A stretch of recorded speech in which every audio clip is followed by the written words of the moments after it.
2 miles northeast. Turn left at 90. Maintain at 4,800 to establish an approach. Hello everyone. Welcome to the 6th episode of Tower Tales, your ATC podcast. This is your host Mahesh Sharma, joining you from Hyderabad to bring you the untold stories of veteran air traffic controllers from the Indian Air Force. In each episode, I delve into their experiences, sharing their real stories, challenges, and the critical roles they played towards ensuring safety and security of our skies. Get ready to explore the fascinating world of ATC with these men and women who were highly radioactive once upon a time. Our guest for this episode is now settled in Noida in Uttar Pradesh these days. He was commissioned in June 1977 and finished his basic ATC course in December 77 and continued as an active controller for 25 years without a break till 2002, serving various appointments in the ATC at different flying bases. He later became the Director of Operations for Air Traffic Services at Air Headquarters in New Delhi. He is an alumnus of prestigious National Defence College, Delhi, and College of Defence Management, Secunderabad. He took voluntary separation from the IAF in 2009 and joined an MNC as a site head before heading an aviation company and a pilot training school. Ladies and gentlemen, it is my proud privilege to have Group Captain Rajesh Kaul with us for this episode of Tower Tales. And I must add, Junior, because we have another ATC veteran with the same name who's addressed as Senior Kaul.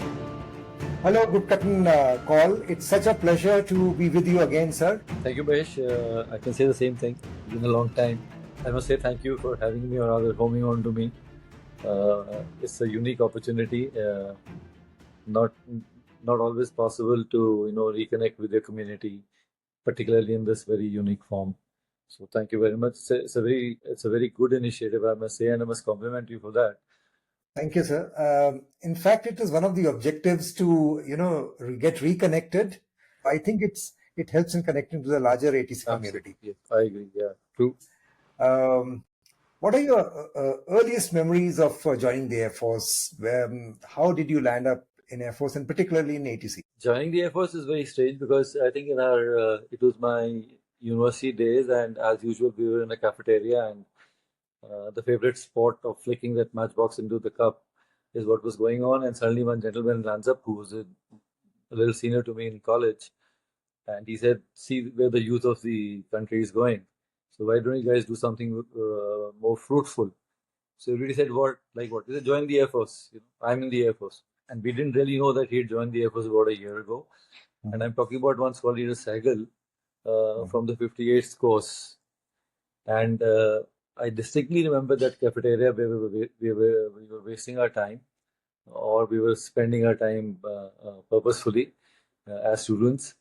And that was a time when he in fact flashed the ad which had just come out in the newspaper for joining the Air Force. Mm-hmm. And it started then, and there's been no looking back. As for the joining the ATC, I think the immediate choice was admin. Okay, fine, fighter controller versus the ATC. So somebody said ATC is better, so ATC. There was no prior idea, there was no preparation for it. It was just a very spontaneous thing done on that day. How lovely. It really makes me wonder the way we went with the flow during those days, rather than very calculated steps as you see the youngsters doing today. Today they're very much more aware, and we guys, I think we just went with it, as you rightly said. So, as a follow-up question to that, what are your fond memories as a young pilot officer, since we had pilot officer rank those days, when you landed up after your training in the at court? I distinctly remember the very first day I landed up on my first station, which was Kalaikunda, and I'm glad because that station working on that station actually stayed with me all my life. I would have landed up there somewhere very late, post midnight, and luckily a coursemate of mine who was in accounts, he had done some groundwork in terms of fixing my accommodations, etc. And the instruction to me, this came to me on an inland letter This was, I think, January of 77. That I must enter the mess and wake up the duty waiter and he'll take you to your room. So that was my joining instruction, so to say. And when I entered that room, it was past, I think, 1 a.m. or something like that, and I see the room, there's already somebody in the room on the other side, and the gentleman is fast asleep in his mosquito net, and I'm quite intrigued because this is my first ever experience like that. And next morning, before I woke up, the gentleman was gone, so I had no idea who I had slept with first night, and so to say.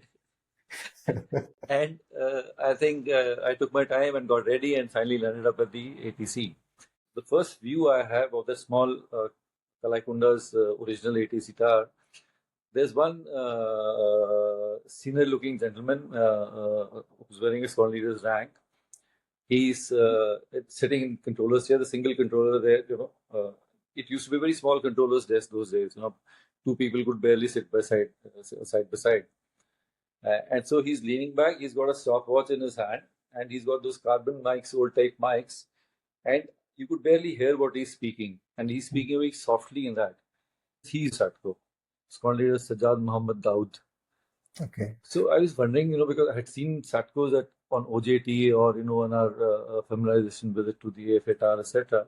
So this Satko looked a little different, So in any case, the traffic was lean, and I think the controller on duty had gone for briefing or something. So finally, when we got talking, and Satko was free, so I asked him, what was he doing? Satko was supposed to control and things like that.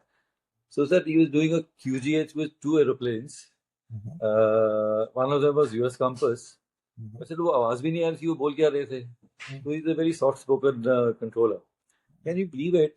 The gentleman had no category. He was an uncategorized controller. He was something like 17, 18 years of service, waiting to pick up his wing commander's rank.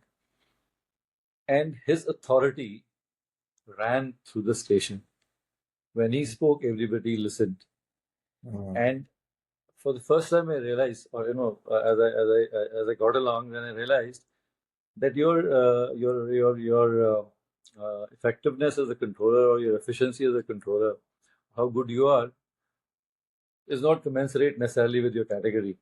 The two can be delinked, and that impression has stayed with me forever thereafter. So then I thought, you can be a damn good controller and not necessarily categorized, but he was a man I'll always try to emulate, as my first Satko, as a person who, and as I worked under him for some time thereafter, whenever he spoke, everybody heard, whether it was a briefing hall, whether it was Star, wherever. And I'm talking about controllers, pilots, everybody. That's a rarity these days, those kind of people who commanded that kind of a respect and awe. It's very difficult to find these days. And any other interesting episode as you were learning the ropes as a pilot officer in the tower while on RT? Yeah, so see, I think Kalaikunda fortunately was a very huge station in terms of flying effort. There won't be a day when you won't log at least 100 sorties. While it was primarily training flying from hunters, but you had an operational squadron of hunters there additionally, other than the operational conversion. Then you had visiting squadrons there, throughout the year. So it was, and mixed visiting squadrons those days meant MiG-21s essentially. So it used to be a mixed lot of flying. It would go through the whole day. There were no restrictions like red period, green period, etc. in those days. Okay. So you are suddenly thrown into the fire, and the amount I received in a very short span of time there in terms of learning, training, etc. I don't think I could have possibly learned it. And one good thing for me as a controller at that time was we didn't have a radar. So everything had to be done from the tower itself. So approach control. Yeah. So you could do, I still remember, I probably logged 300, 400 letdowns like that in my initial couple of years of tenure that I had there. And while my course mates were waiting to complete initial 50 letdowns to sit for the CAT C, etc., etc., So there used to be a little bit of envy there, मैंने इतने let down कर लिया और तुमने कितने करे हैं. So I think formative stages, baptism by fire worked absolutely fine for me, and it came handy as probably as we go along. There'll be an opportunity maybe for me to speak with you on this issue. My initial days in Karaikunda actually formed the basis in me, and that is what served me probably the rest of the night. So just for the benefit of others, especially the people who have non-ATC background and who would be listening to this episode, a letdown is not a letdown in literal sense. Yeah, because no. So I would like you to tell a layman what exactly is a letdown. So an instrument approach procedure would be colloquially called a letdown. So because you let an aeroplane down from the altitude that he is to where he's supposed to land on the runway, etc. Yes. But we used to have a air defense radar close by, co-located in fact, and they were very keen to do letdowns, so because they would do it on radar, and pilots were also keen. So doing a controlled descent per se, QGH, was always a second priority. So I made a poster, a handmade poster, because I saw these flight safety posters all over. There was hardly any ATC poster anywhere. So I made two posters in my first tenure. One poster was big one as you entered the tower. I mean the first landing below the tower. So it would say, air traffic control, we keep you apart. So that is one, just as a distinct separation. The other one I made was particularly for my SU friends, which said, we are the last to let you down, SU is the first. So when I made that actually ran through the you would always be second preference for doing a letdown. I recall you were known for having a good sense of humor, and there are many such anecdotes which come to my mind. I just remembered you mentioned during this episode that during those days you had no radars or very few radars, and especially at the station where you were serving.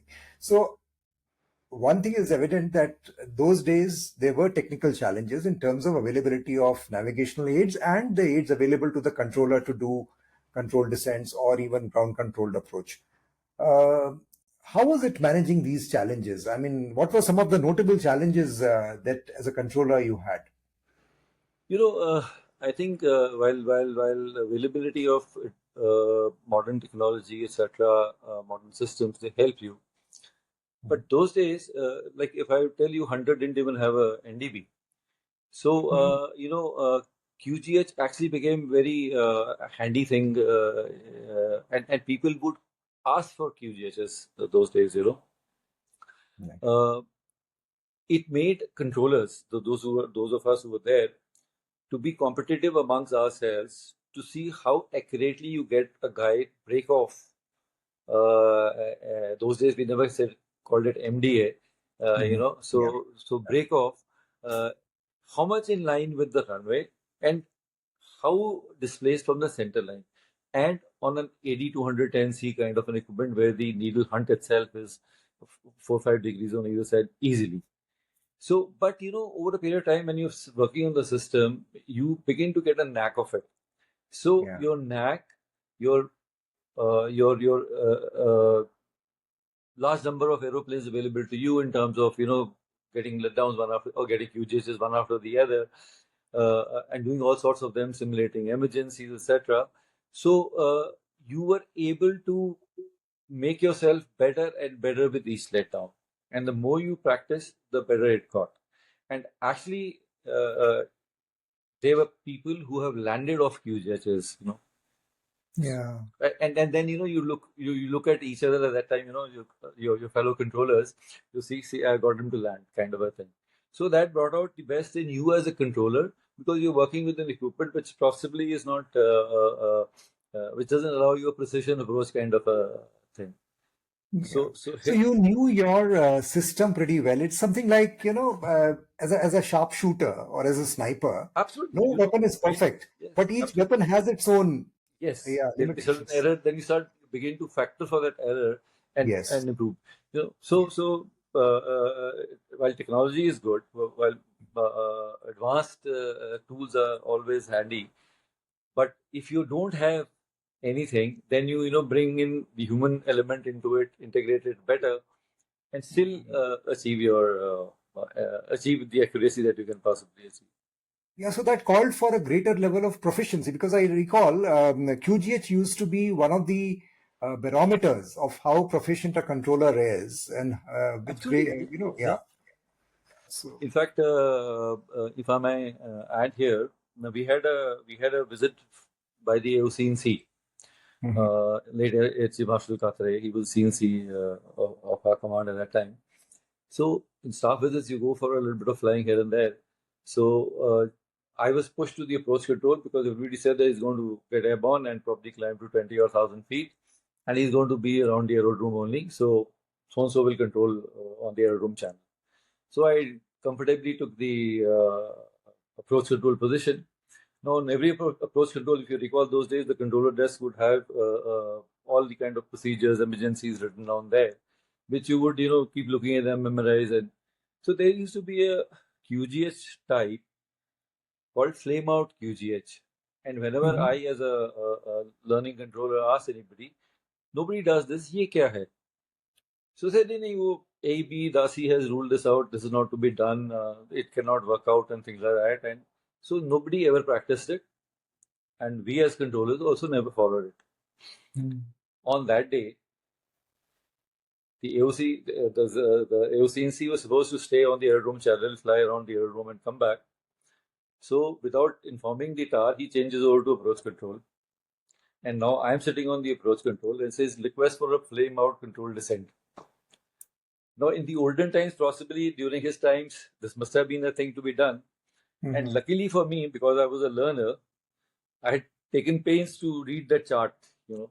So I had, and because of my inexperience, I had to read it over and over again to be sure that, So I knew only one thing, and the funda in that QGH was that you give the initial homing as the aeroplane comes closer, you give headings which are 90 degrees to the homings.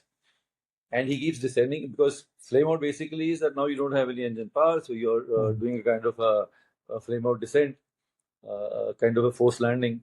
So, and then I remembered that the MDA for this procedure was 5,000 feet. So you have to give him a height which is at par with Loki so that he could thereafter position himself and land. This was the general outline.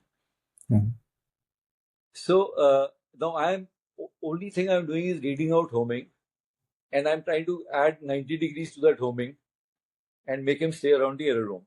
And he kept descending, and I made him call out his descending altitude as he was coming down. Yeah.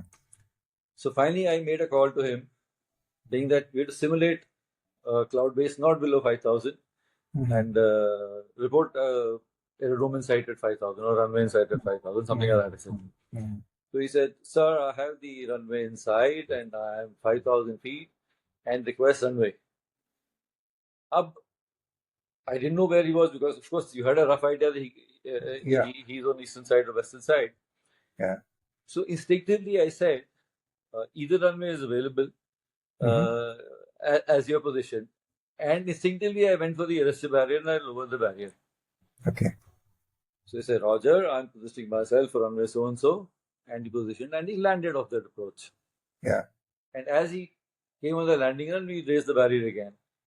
Okay. There were people who were prompting from behind. I heard people saying something, but I don't think most of it registered with me. I was trying to be on my own. Yeah. And I was in command at that time. I was positioned there, you see.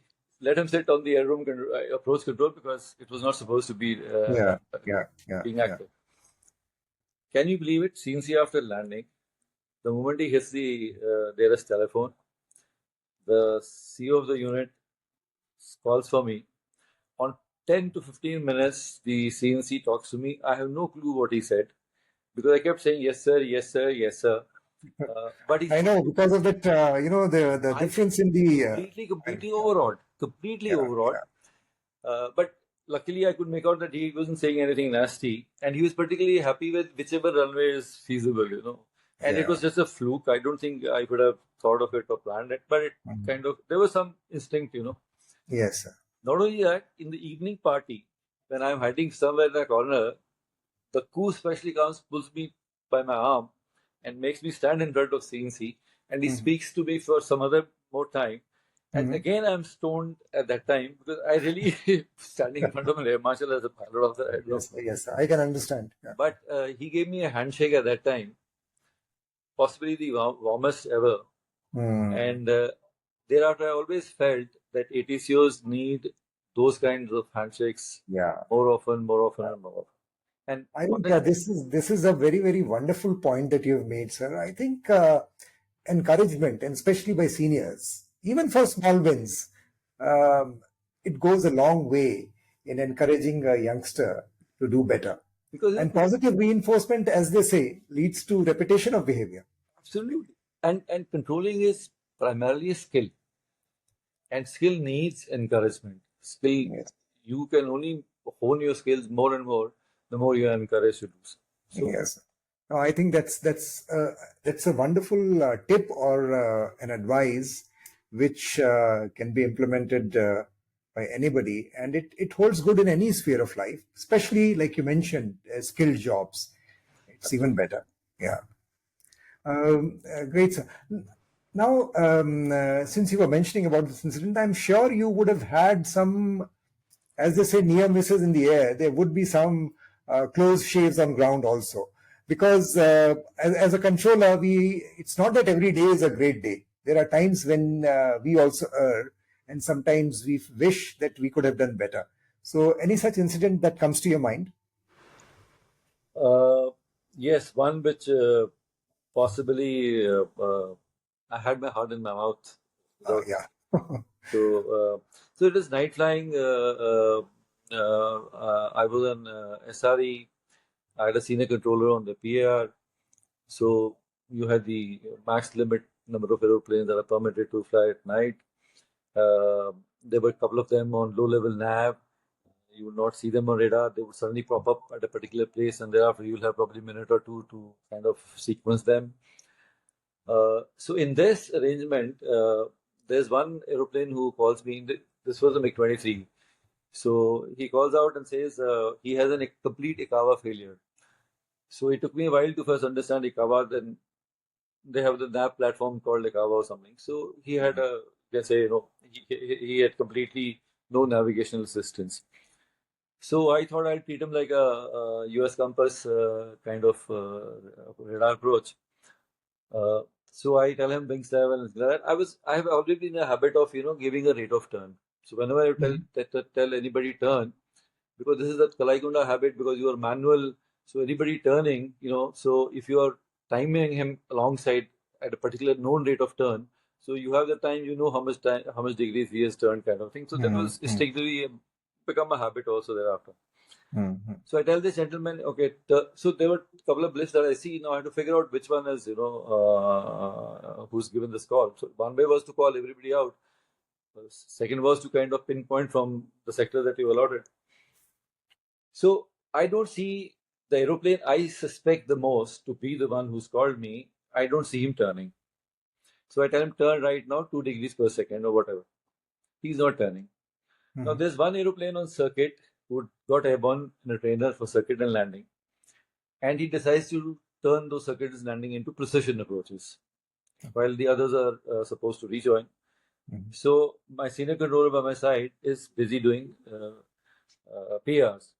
So on first PR, possibly there was some issue with the alignment. So the flight commander who was flying the trainer, he made some remarks, etc. So okay, no, we'll do again and things like that. So there was this going on between the PR controller and the trainer on circuit to do a better PR kind of thing. And my aeroplane is not turning. So finally, after about 10 instructions of turn right now, I could make out some discernible turn, and I latched on to him and I started homing him, and he followed. Thereafter, I saw he's following the instructions, and I brought him. So as he's coming into rejoin, I hear on the intercom, not clear to land. Okay. And there's an aeroplane which has been given a lineup, because people are about to rejoin, so let the taking off next detail aeroplanes get airborne. So I look at the PR and I see this PR aircraft at about 7 kilometers. And I see the previously permanently left green on because of circuit landing going on, turned amber. Okay. So I shake my fellow controller, sir, there is no landing clearance, tell your aeroplane to go around. And at the same time, I'm bringing my aeroplane who has no navigational assistance with him. And at night, I believe the Sikawa failure is a serious business, because he doesn't have any horizon. Yeah. Now, my PR controller, fellow controller, is frozen because he wants to make it a good PR and it has to be a perfect PR. So he's obsessed and he's continuing. And I literally had to pounce.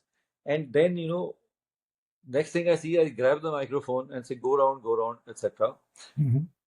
I don't think the transmission went, but the aircraft went round because the lined up aeroplane is being told by TAR, no, not cleared for takeoff. There's an aircraft on short finals, something like that.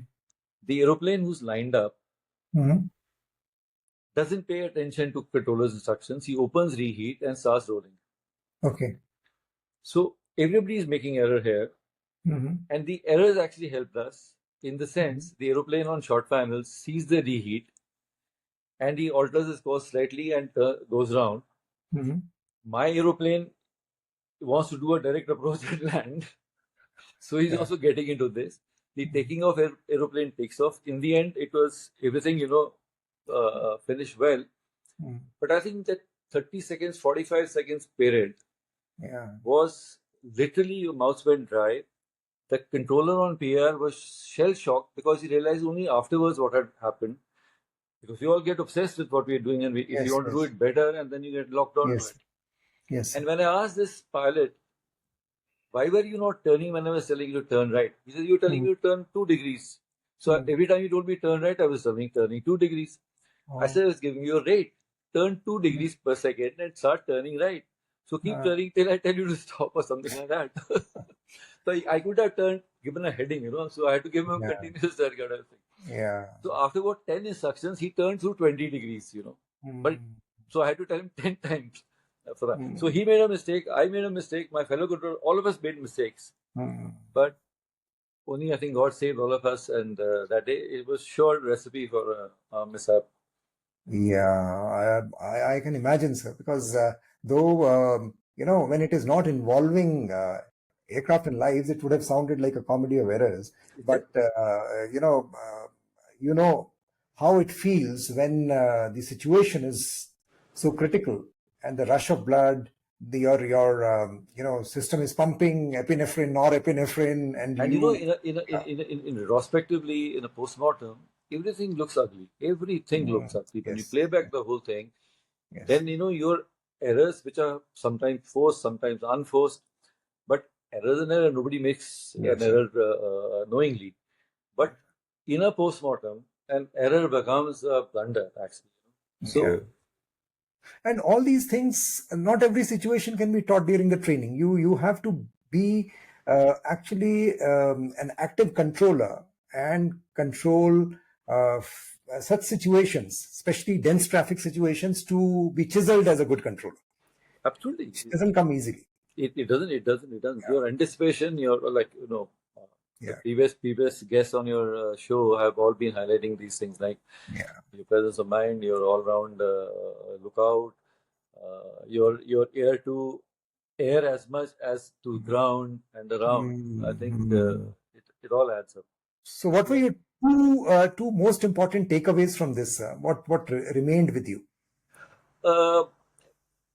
I think we all got compartmentalized. Each one of us, the TAR controller, me as an SRE controller, the PR controller. There's this very nice intercom system available to us. We are using the system. We are using everything. We have a presence. We're close to each other. But I think we got so badly separated amongst us, and we lost track of the total situation. The total overall situation should never be lost track of by, regardless of the position you're manning. Yeah. I think that's another important takeaway from this episode, and especially to the younger controllers. I'm sure the controllers would have many such situations. But what is important, like you mentioned, is to have that situational awareness, keep your ear on the ground, in the air. And the third point, which you mentioned, is very, very close, seamless coordination between different controllers. Thank you. We have a system of having a coordinator controller generally in the tower, so Yeah. that man plays such a key role actually, and he can make everybody's job very simple, easy, and he's like midfield player in a field game wherein he's feeding. So that person, if he's got his ear to the crash pay, traffic barrier, arrestor barrier, both the controllers approach. So he's watching, keeping a track on all sides. Everybody has to, in every position, you have to have. And sometimes we get so fixated with what we are doing. Obsessed, yeah. Thanks, sir. Moving on to something else now. I know you've served 25 years as an active controller. I think very few controllers would have that kind of a long stint Non-stop. of 25 years non-stop active controlling.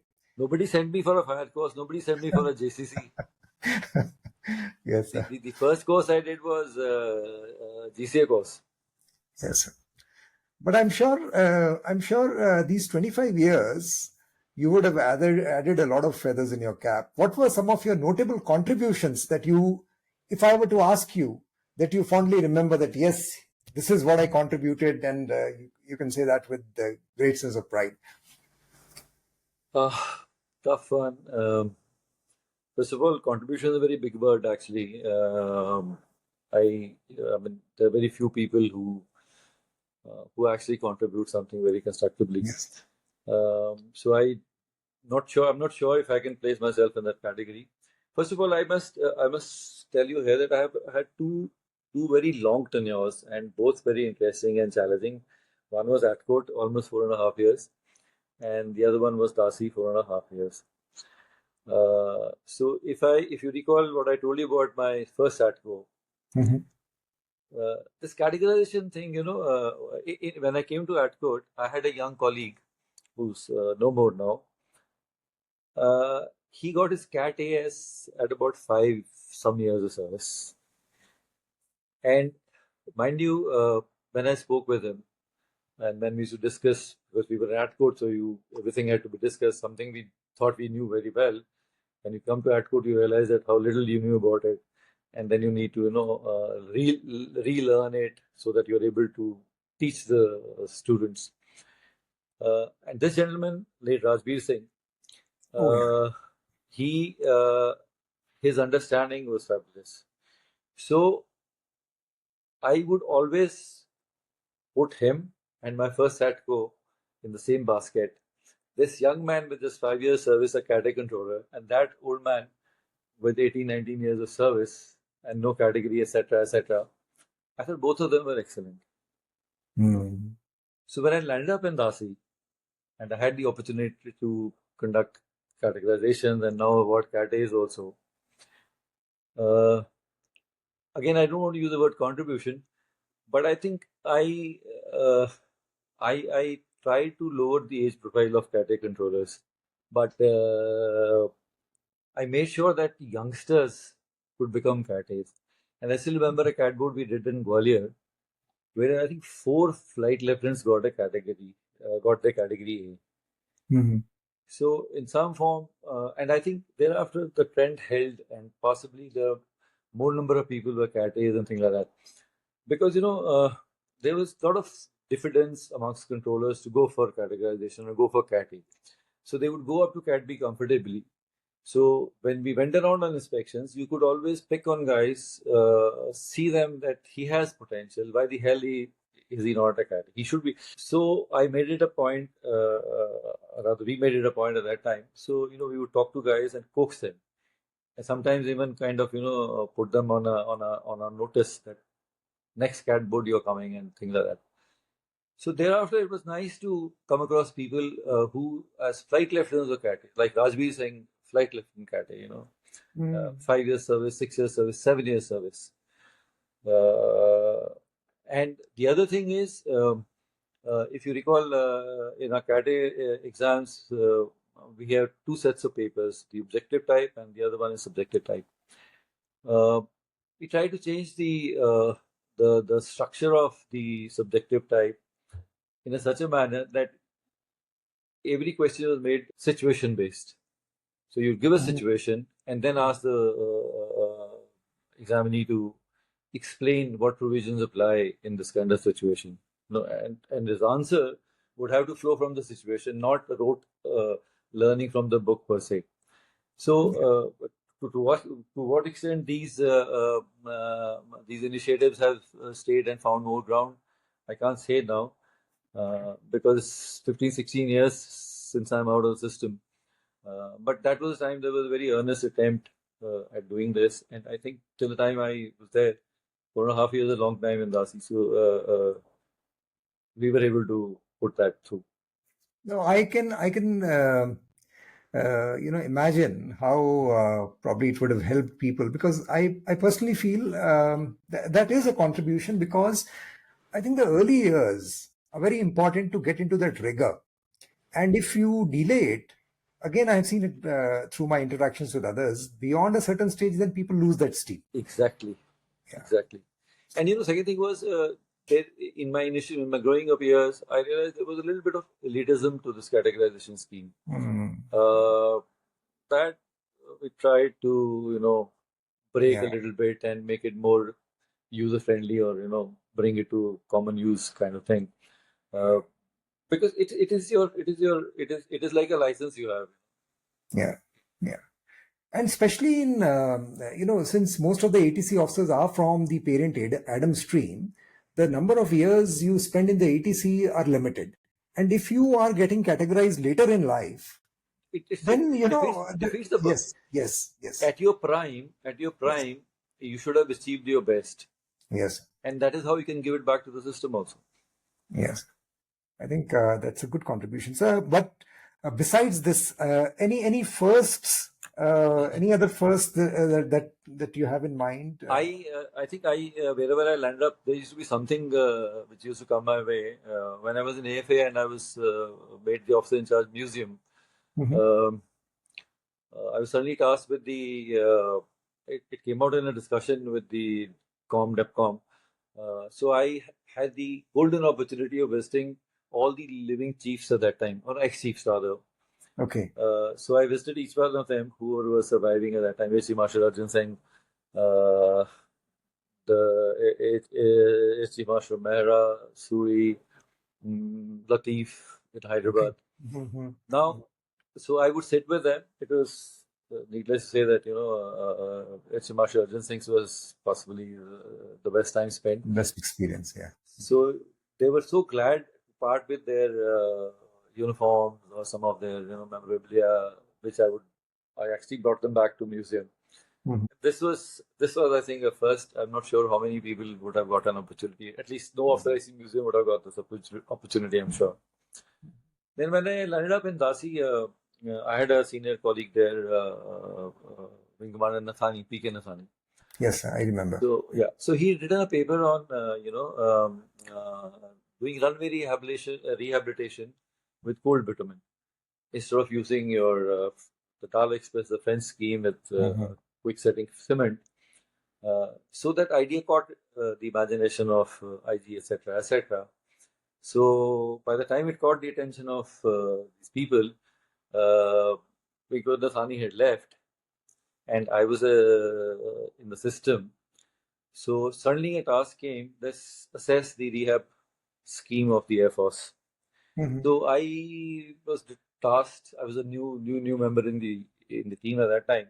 So I was sent out for next some 3 weeks or 4 weeks, and I visited 20 stations of the premier stations of the Air Force and gave them the rehab drill.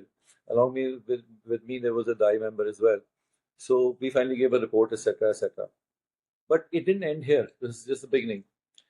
After that, I find myself to be running to the Central Road Research Institute, meeting scientists there, and actually formalizing a scheme to do runway rehabilitation with cold bitumen. And I again happened to land up at some stations where we would go actually dig big holes and fill them up with cold bitumen. And then finally I had to write a report on that. So when you talk about first, so I don't know if anybody has done this. We finally formalized a procedure. An SOP was made. It was circulated to commands and all that. There were trials carried out in Dasi. We were told to go and give them the drill and see how well they're doing it. I'm not sure if it's still in the system there or it's again lost somewhere. But this was another kind of first, I would say. Since you mentioned museum, I recall an anecdote. I think you had an interaction with one of the visiting chiefs, and when he looked at you and asked you whether you are related to the then chief, Chief Marshal Kaul, I would like to hear that from you, from the horse's mouth. So those who been to the museum, when the officer receives you, so you introduce yourself. So it was, I think, visiting chief of the Oman Air Force or Australian Air Force. I am mixing up, but probably Oman Air Force. So I introduced myself, sir, called me recall. So then you take them around, and the last piece is that there's this gallery of ex-chiefs. So the last chief who was retired there and put there was Air Chief Marshal S.K. Kaul. So as I was taking them around and I calling the names out, this guy stood there and he says, Air Chief Marshal Kaul. Then he looked at me, any relation? So even before I realized what should I answer him, I said, yes, sir, he's my chief. That was a good one. I think a very witty one, sir. I'd heard this mentioned by someone in passing, but then I wanted to hear it from you. Thank you very much, sir. I was particularly happy to be connected with you again, and I'm sure the people whose lives you have touched, whose paths you have crossed, they would also be happy, besides the other people and youngsters who would be listening to this episode. Thank you very much. Absolute pleasure, Mahesh. And you made me a little bit nostalgic here, taking me down the memory lane. Fabulous. So yes, objective achieved. Thank you. Thank you. Thank you everyone for tuning into Tower Tales, the ATC podcast. I hope you enjoyed today's episode and had a first-hand peek into the incredible work and life of yet another veteran controller. If you liked what you heard, please subscribe to my channel on YouTube, leave a review, and share this podcast with your friends and colleagues. This podcast is also available on Spotify and Apple Podcasts. Your feedback will help me bring you more of the content you enjoy. Join me after a fortnight for yet another engaging discussion with a veteran air traffic controller. Until then, this is Mahesh Sharma, your host, signing off for now. Safe travels and happy landings. 019er, 2 miles.